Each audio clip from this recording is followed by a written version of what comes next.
Try and tell me that you don't want to make this right now. Are you guys ready? Because this is one of the easiest recipes and also one of the easiest to eat. So here we go. Here are all of the ingredients that you need. Don't worry, I have them listed in a second. You're also going to need some pots and pans, some bowls, and some measuring cups, but you'll see all that in just a second. So here's all the ingredients, and as you guys know, you can just pause the video, write this down really quick, and then let's go. So first thing you're going to need is to pop some popcorn. So we're going to take half a cup, and we're actually going to heat up just a thin layer of oil in the bottom of your large pan. So take your pan and you're going to move that all around, and it can't be like a cooking pan. It has to be something like this, like a stock pot. So make sure the bottom is completely covered.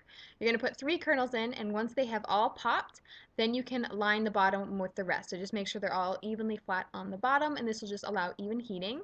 And you're going to see they're going to start popping. I left the sound in for you because it sounds so cool. So they're all going to pop and fill up, so that's why you need a large pan. And you're going to dump them all out into a bowl, making sure to leave the kernels in the pot. Even if you have to pick them out, make sure you do it because you don't want anyone popping that in their mouth. Now set your oven to 250 degrees. And then on the stove, we have this pot going with a half a cup of butter.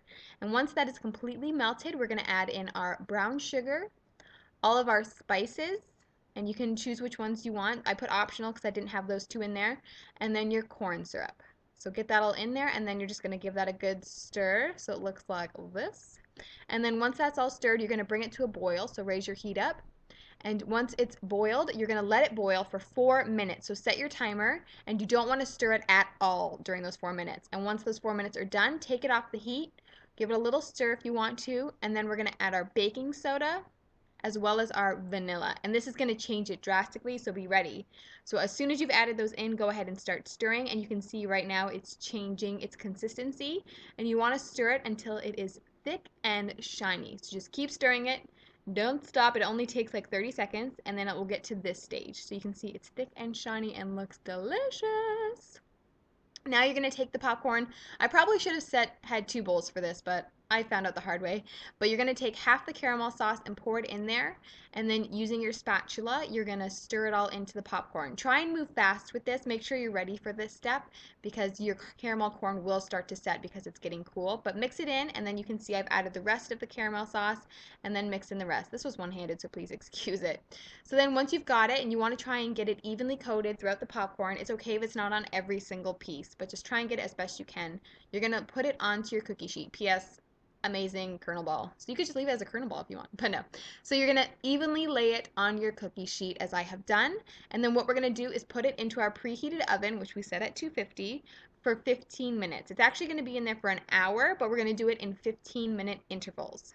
So every 15 minutes, you're going to have to take it out of the oven, and then you're going to use your spatula and just mix it up. This just makes sure it's not sticking to the pan, kind of lets the caramel sauce coat a little bit more evenly over everything. So you're going to do this 4 times. So set your alarm for 15 minutes again, stir it up, stick it back in the oven, and then if you happen to have a piece left on the stovetop, go ahead and try it out. It's delicious. So I've done this now 4 times. Can I say that one more time? 4 times, so it's been an hour, and this is what the stage it's at. Doing this in the oven makes it so it's not going to stick to your teeth. You can just pop it in your mouth and eat it. So much easier. So now for the topping. I took white chocolate and I melted it in the microwave 20-second intervals until it was melted because you don't want to burn it. Put it in a Ziploc bag, cut off the end of the hole, and now I am just going to town. And I'm going to let you know that I let this clip be a little bit longer because it was just so delicious watching this chocolate go all over. So once you put that all over your pan, you want to let this set and let it dry. I left it out on the counter for a couple of hours and it was fine. And then once it hardened, I put it into airtight containers to let it stay. Otherwise, you can just put in little baggies for your friends, or you can just leave it on the tray and eat the entire thing because you probably will. Thumbs it up if you like this video and you want to see another one. Bye, guys!